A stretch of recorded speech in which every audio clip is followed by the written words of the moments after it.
नमस्ते दोस्तों, मैं हूं दीपक खरे और आज के इस वीडियो में मैं आपका स्वागत करता हूं। आज हिंदी विषय में व्याकरण विभाग पर हम इस वीडियो के माध्यम से चर्चा करेंगे।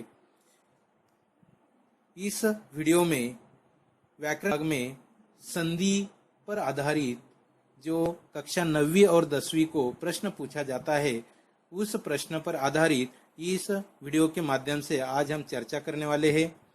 आपको 9वीं और 10वीं कक्षा में संधि पर आधारित स्क्रीन पर दिया गया उस प्रकार का प्रश्न पूछा जा, आपको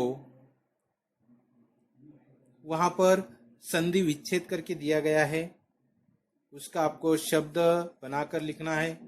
उसके बाद उस संधि विच्छेद का संधि भेद कौन सा है, मतलब संधि का कौन सा प्रकार है, वो आपको लिखना है। उसके लिए आपको एक विकल्प भी दिया जाता है। वहां पर एक पहले से शब्द दिया गया है, उस शब्द का संधि विच्छेद क्या होगा और उसका संधि भेद क्या होगा, वो आपको लिखना है। आपको 1 मार्क के लिए ये प्रश्न परीक्षा में पूछा जाता है। अब हम देखते हैं कि संधि के भेद लिखते समय हमें संधि के भेद कौन कौन से होते ये पता होने चाहिए। संधि के मुख्य 3 प्रकार है। उसमें पहला प्रकार है स्वर संधि, दूसरा प्रकार है व्यंजन संधि और तीसरा प्रकार है विसर्ग संधि। अब यहाँ पर इस वीडियो में मैं आपको संधि विस्तार से पढ़ाने वाला नहीं हूँ। अगर संधि को आपको विस्तार से जानना है तो आप YouTube पर या मेरे चैनल पर संधि का जो वीडियो दिया गया है उस वीडियो को देखकर आप स्वर संधि, व्यंजन संधि और विसर्ग संधि को विस्तार से सीख सकते हैं। अब हम चलते कि स्वर संधि किसे कहते हैं। मैं आपको ज्यादा विस्तार से तो नहीं, पर परीक्षा हेतु जो महत्वपूर्ण बातें हो वहां पर इस वीडियो के माध्यम से बताने की कोशिश करूंगा। स्वर संधि किसे कहते हैं? 2 स्वरों के मेल से उत्पन्न होने वाले विकार को स्वर संधि कहते हैं। वहां पर उदाहरण दिया गया है, जैसे विद्यालय। यहाँ पर 2 शब्द है, विद्या प्लस आलय। अब विद्या शब्द को अगर हम विच्छेद करके लिखते हैं तो विद्या प्लस आ प्लस आलय, मतलब वहां पर आ प्लस आ 2 स्वरों को वहां पर मिलाया गया है, 2 स्वरों का वहां पर मिलाप हुआ है प्लस चिन्ह के माध्यम से। इसीलिए वहां पर दोनों तरफ स्वर होने के कारण या प्लस चिन्ह के दोनों तरफ स्वर है आ, इसलिए इस विद्यालय शब्द ये स्वर संधि युक्त शब्द है, या उसका विच्छेद विद्या प्लस आलय ये भी वहां पर स्वर संधि कहलाएगा। अब दूसरा प्रकार है व्यंजन संधि। 2 व्यंजनों के मेल से उत्पन्न होने वाले विकार को व्यंजन संधि कहते हैं।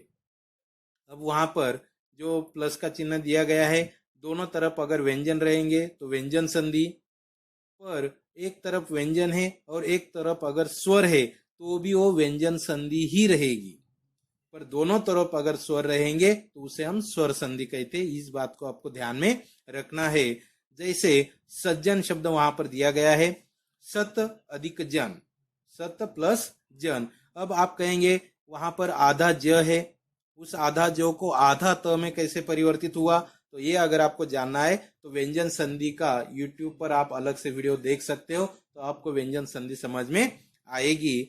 सत प्लस जन, वहां पर त आधा है उसे हलंत लगाया गया है और ज पूरा है, दोनों तरफ व्यंजन होने के नाते वहां पर इस विच्छेद को हम व्यंजन संधि कहते हैं। अब तीसरा प्रकार है विसर्ग संधि। यहाँ पर आधा स, वहां पर आप देख सकते हो वहां पर हलंत लगाया गया है। आधा स, आधा श, आधा श, आधा र और ओ की मात्रा, इन वर्णों का संधि विच्छेद में जब हम इन वर्णों का विसर्ग में परिवर्तन करते हैं तब वहां पर विसर्ग संधि बनती है। अब विसर्ग संधि में क्या क्या रहता है ये आपको वहां पर पता होना चाहिए। आधा स, आधा श, आधा श और आधा र, अगर ये शब्द वहां पर उस शब्द में है तो उसका संधि विच्छेद करते समय उस आधे जो शब्द दिए गए उनका परिवर्तन विसर्ग चिन्ह में होगा। विसर्ग चिन्ह मतलब दो बिंदु वहां पर दिए गए, जो दो डॉट हम जिसे कहते हैं। जैसे उदाहरण दिया गया है दुस्साहस, अब वहां पर दु विसर्ग चिन्ह प्लस साहस, मतलब आधा जो स है उसे हमने विसर्ग चिन्ह में परिवर्तन किया है या परिवर्तित किया है। नीचे मैंने लिखकर दिया है दु स, लाल अक्षरों में लिखा गया है हलंत वाला स, मतलब आधा स है, प्लस साहस, मतलब वहां पर दु साहस, ये जो शब्द है ये विसर्ग संधि युक्त शब्द होगा। अब हम देखते हैं जो हमने पहले शुरुआत में देखे कि किस प्रकार के प्रश्न पूछे जाते हैं। संधि विच्छेद एक शब्द वहां पर करके दिया गया है, दु विसर्ग चिन्ह प्लस लब। अब इसका शब्द और संधि विच्छेद कैसे बनेगा आप वहां पर देख सकते हो। आप वहां पर देख सकते हो कि दुर्लभ, दुर्लभ शब्द है, दुर्लभ शब्द का संधि विच्छेद रहेगा विसर्ग संधि।